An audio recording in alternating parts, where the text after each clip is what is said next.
pemindahan makam Vanessa. Nah, Mungkin, ini juga menarik. Bagaimana pandangan Islam terhadap pemindahan jenazah? 4 imam mazhab itu hampir semuanya mengharamkan. Mengharamkan. Jadi sampai kemudian ada hadis yang menyatakan bahwa siapa orang yang mematahkan tulang mayit itu sama mematahkan tulangnya ketika dia masih hidup. Betapa beratnya kemudian akibat yang harus diterima. Itu artinya ketika seseorang memindahkan mayit yang bisa menyebabkan patah tulang atau retak karena diangkat ataupun dipindahkan, maka kita melukai dan menciderai kehormatan mayit tersebut. Maka Rasulullah makamnya di Nabawi, kemudian Siti Aisyah pun berbeda tempat. Dan ternyata nggak ada upaya untuk menjadikan mereka bersama. Ini artinya apa? Ini artinya memang tidak ada contoh memindahkan makam itu kecuali alasan syar'i. Lebih dari itu, kalau alasannya hanya sekedar supaya dekat dengan keluarganya, dengan ibunya, dengan bapaknya, dan lain sebagainya, saya pikir ini justru kasihan sama almarhum. Kenapa? Karena memindahkan mayat bisa melanggar kehormatannya, bahkan bisa jadi memperlihatkan aib si almarhum. Ya, mendingan nggak usah kan. Memang ada beberapa pendapat yang mengatakan bahwa boleh sih memindahkan jenazah itu dengan beberapa syarat. Yang pertama, untuk kemaslahatan jenazah itu sendiri. Hal ini diperbolehkan jika terjadi sesuatu dengan tanah, umpamanya tanahnya berair kemudian becek nggak berhenti, kemudian berpotensi digali sama binatang buas. Tuh. Kemudian yang kedua adalah tanah yang digunakan bukan tanahnya. Artinya setelah dimakamkan baru ketahuan ternyata ini tanah sengketa. Nah, ini kan berarti mau nggak mau dipindahkan nih. Kemudian yang ketiga, untuk kemaslahatan umum. Jika umpamanya makam berada di pinggir jalan, ternyata mengganggu kemaslahatan sarana dan prasarana, maka dia boleh dipindahkan. Tanpa alasan-alasan seperti itu, saya pikir untuk apa kita pindahkan? Kemudian belum lagi persoalan hukum negara atau administrasi. Ini juga sangat ribet, tidak semudah yang dibayangkan. Bagaimana kemudian ngurus dokumentasinya, administrasinya, dan pasti akan ditanya, kenapa sih lu pindahin gitu?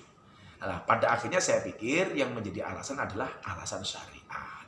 Ya kalau nggak ada alasan-alasan itu ya sudahlah. Saya bilang ya, yang paling dibutuhkan oleh almarhum yang sudah meninggal itu bukan pemindahan makam, tetapi doa dari ahli waris yang ditinggalkan. Itu saya pikir jauh lebih bijak kita perbanyak dibandingkan kita berpolemik soal pemindahan makam. Terus kalau di Islam sendiri maksudnya baik di hadis maupun di Al-Quran ada nggak sih yang mengatur masalah pemindahan makam? Pendapat imam madhab yang 4 itu jelas.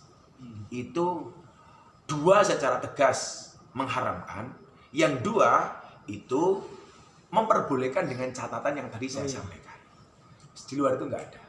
Kalau apalagi alasannya kan pengen dekat dengan ibunya, katakanlah begitu. Loh, makamnya Aisyah saja bisa dengan Kanjeng Nabi kok. Makamnya Nabi di mana? Di Masjid Nabawi kan? Siti Aisyah di luar. Dan ternyata nggak ada upaya untuk pemindahan itu. Kalau kemudian ini diperbolehkan, saya pikir indah betul kalau makamnya Siti Aisyah bersama dengan Rasulullah dipindahkan. Dan ternyata kan tidak gitu. Saya pikir ya sudahlah, kita doakan saja Allah menutupi aibnya, mengampuni dosa-dosanya tanpa harus kemudian kita bongkar-bongkar. Saya pikir almarhum sudah tenang kok di sana. Insya Allah dengan doa-doa yang kita panjatkan bisa membuat almarhum hidup bahagia kok di sana di alam lain. Terkait dengan apa tadi Gus bilang memindahkan makam, tulangnya patahnya seperti kita berdosa mematahkan tulang ketika dia masih hidup. Itu hadis. Bagaimana dengan aib almarhum yang diungkap setelah dia tidak ada? Saya bilang begini ya, Allah itu menurut saya pribadi ya, saya pikir sayang dengan si almarhum Vanessa. Bagaimana kemudian ketika beliau meninggal dengan kecelakaan sebagai wasilahnya, itu menutup semua aib-aib beliau. Dan ini cara Allah. Manusia mau menutup aib manusia yang lainnya, tapi Allah berkenan membuka, nggak akan bisa ketutup. Ya kan? Manusia mau membuka seperti apapun, tapi kalau Allah menutup, itu akan terjadi. Allahumma la mani'a lima a'taita wa la mu'tiya lima mana'ta. Manusia mau berkehendak, Allah nggak berkehendak, pasti kehendak Allah jauh lebih dahsyat. Demikian juga sebaliknya. Nah, saya pikir sampai hari ini pemberitaan terhadap almarhumah itu saya pikir sudah positif. Nggak usah kita mengungkit kejelekannya. Itulah. Tidak ada tulang, ya, tidak ada gading yang tidak retak. Saya pikir untuk apa juga membuka aibnya orang yang meninggal? Apalagi katakanlah indikasi yang membuka aib itu justru keluarga dan ahli warisnya.